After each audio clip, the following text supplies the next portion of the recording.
I want to plan 1000 games so I can put it on my tombstone. I'm currently on 374, so I have a couple more years before the carpal tunnel kicks in and my brain starts to rot. I asked you guys what games I should play, and the first recommendation I got was for Doom Eternal. This game is rated a 4 out of 10 difficulty and takes approximately 30 hours to complete. There's 17 bronze, 12 silvers and 4 gold trophies on the way to our platinum. We're going to split this game into 3 steps. First, we'll be completing the game and getting all collectibles. Step 2 is the multiplayer trophies for playing 25 matches, and finishing off with step 3, where we'll be completing the game again but on extra lives mode. The bulk of the trophies are earned in our first completion of the game, which will net us 25 trophies, which are split between 8 campaign related trophies, 15 collectible trophies, and finally 2 trophies for enemy kills and glory kills. Oh, what a journey we are going on. This game is absolutely mental. Wait, are we actually about to shoot Mars? What the f? Wait, they're spamming the button. Oh my god. There's actually no fucking way did we just do that. We just blew up Mars. What the hell? So starting off with this hype cutscene of the main character Doomslayer, who has been called up like Batman once again to save Earth from the demon scum from hell. Damn, these games get me so pumped up. Let's go. Oh wait, there's only 3 enemies. Never mind. Before we get a bit too excited, we have to do a tutorial where we will learn all the mechanics and abilities in the game, like this cool chainsaw. We then make our way to a Hell Priest, who is the first of 3 we have set out to eliminate, because by doing so we can quell the demons on Earth. After we kill our first Hell Priest, we then make our way to the next 2 Hell Priests who are inside a demonic citadel. But before we make our way up a lift to the Hell Priest, did you see that little fast travel unlocked? Well, that right there is my stop point, because this means I have finished the chapter, and if I proceed any further, I'll miss out on all the collectibles I have missed so far. So I go back and I collect them all. So after me flying through the mission and collecting everything I missed, we go up the elevator. But just before we can kill the 2 final Hell Priests, the one they worship called Khan Maker teleports them away to an unknown location. The Khan Maker is basically the big bad in this game who seeks to sacrifice mankind so her own race can survive, but we're having none of that.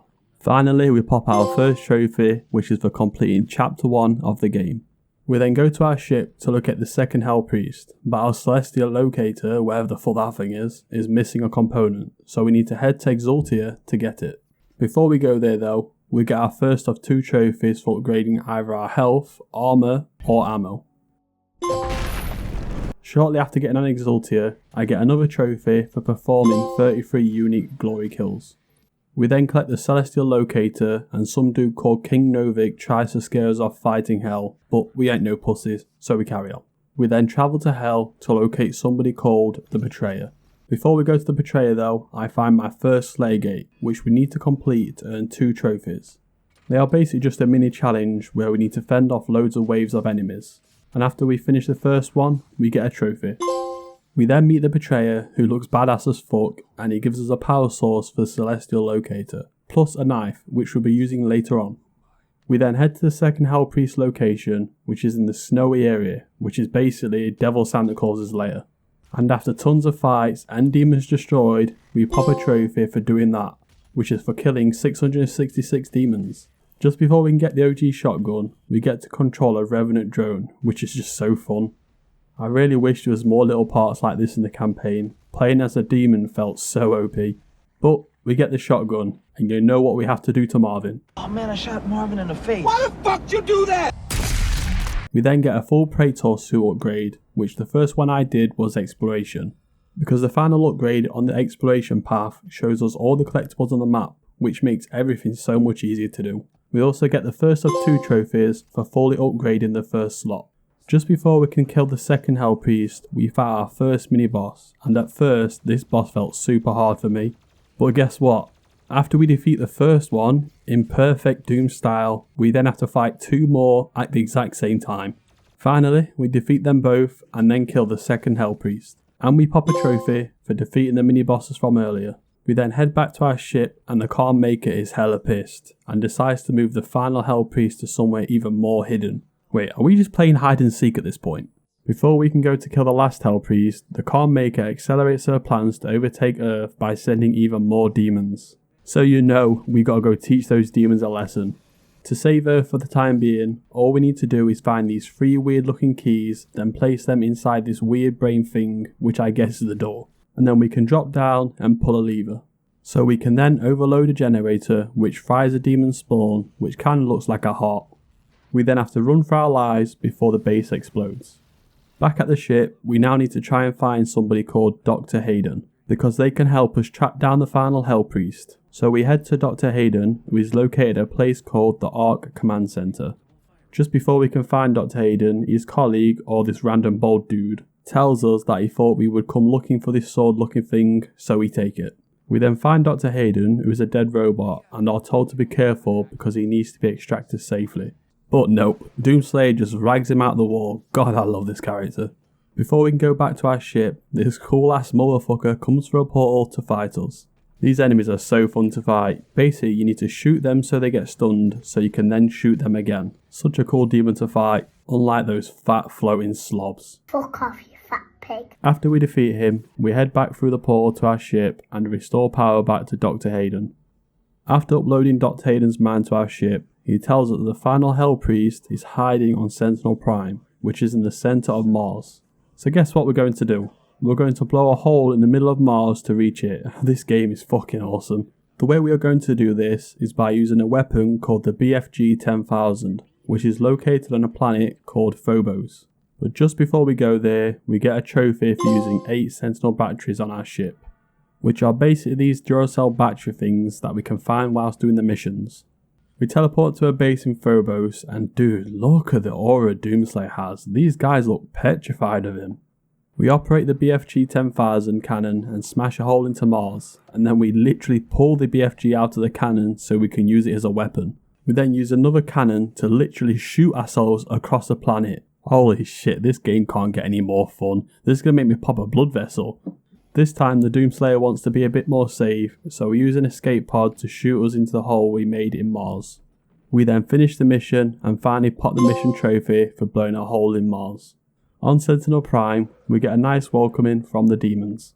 I think there's some lore behind this, that the Doomslayer was once a part of the Sentinels and was an elite warrior, so they somewhat respect him still. And during the mission, we also get memories of when we first came here.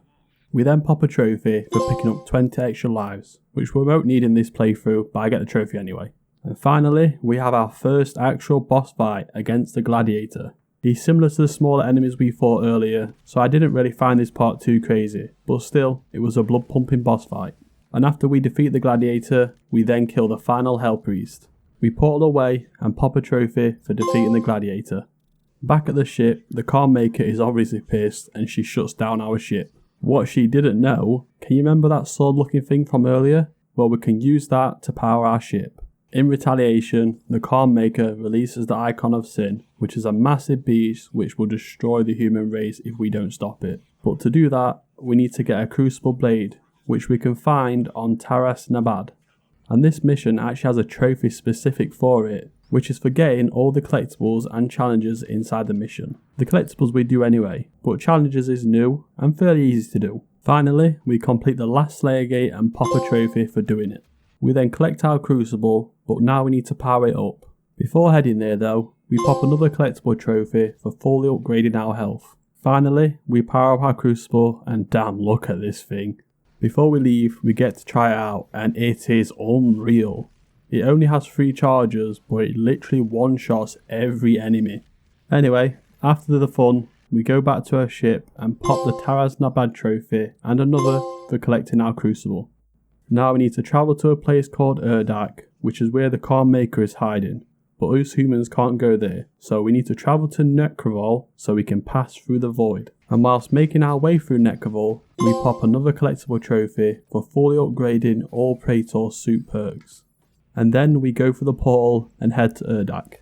We find the Calm Maker, who is trying to awaken the Icon of Sin, but we use a dagger which was given by the Betrayer to destroy its heart. The Icon of the Sin spawns in and dude is absolutely massive, and he teleports away to go destroy Earth. Now we need to go back to Earth fast before the Icon of the Sin can, so we head to a portal. Before heading there though, we popped 2 collectible trophies, with the first for collecting all the music collection, and the second for collecting all the toys.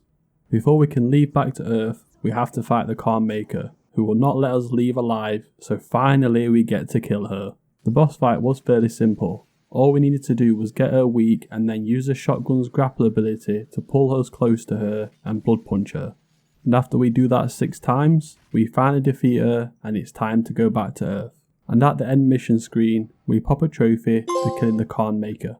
Near the very start of the Earth mission, we get another collectible trophy for getting all the codex pages. We fight our way through Earth until we get to the Icon of the Sin, and yeah, they was right, this thing is an absolute beast. I mean, look at the size of this thing. Well anyway, to defeat the Icon of the Sin, we first need to destroy its body armor, and then after that's done, we can destroy another layer of its body till he is basically dead. All whilst running around killing tons of enemies and he is slamming his fists on the ground. I can't lie, this fight got me so pumped up. After slowly chipping away at him, he is basically nothing, and I knock him down and we pop a very premature trophy for completing the campaign.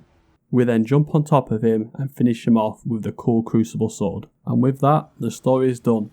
We then get a hype ending screen and another trophy for defeating the Icon of Sin. Next, we get the final collectible trophy that are inside the base, with the first for collecting all the cheat codes. And finally, the last for acquiring the Unmaker, which is basically another version of the BFG 10,000. Next, we get the trophy for mastering all weapon mods. And finally, the last trophy of this step for completing a mission with the famine cheat turned on, which is basically a cheat that makes it so demons do not drop health or armor, but this can easily be done by just repeating the first mission again. Now on to step 2, and luckily there's only 6 multiplayer trophies in this step, because where I easily finished the campaign, I was straight ass at the multiplayer. But with the servers being basically dead for me, I decided rather than wait forever to get games and go fully bowed from being shit at the game, I decided to boost the trophies with friends. So the first trophy I get is for playing as 5 different demons. The second is for doing 5,000 damage as a demon. The third for healing myself or my teammate for 50,000 damage total. Wait, hold up. This demon kinda got some dance moves. The fourth is for killing a demon with each of the 8 weapons in the game. The fifth for killing 200 enemies total. And although I boosted this, it still wasn't easy because they would not stand still. They kept jumping around everywhere, I was getting trolled so hard. And finally, the last multiplayer trophy for playing 25 games total. And with that last annoying step done, it's on to the last step, which is for completing the game with more than 10 extra lives remaining. This was actually super easy. I had expected it to be so much harder, but it was all done on the same difficulty as before, so when I finished the game, I still had 19 lives remaining, which meant I could easily play around and I didn't really need to try hard. But anyway, here's the trophy for it, and then my 375th platinum. Oh boy, what a game this was. This game got me so hyped up from the beginning to the end, well besides the multiplayer of course. Thank you again to Underheart for recommending this to me, and also thank you to Nico and my cousin once again for helping me through this terrible multiplayer experience. Finally, I want to give a thank you to everybody that's made it this far. I hope you enjoyed the video, and also check out the Discord. I'm trying to get more people in there so we can make it more active. And also, as always, if you have any game recommendations, let me know.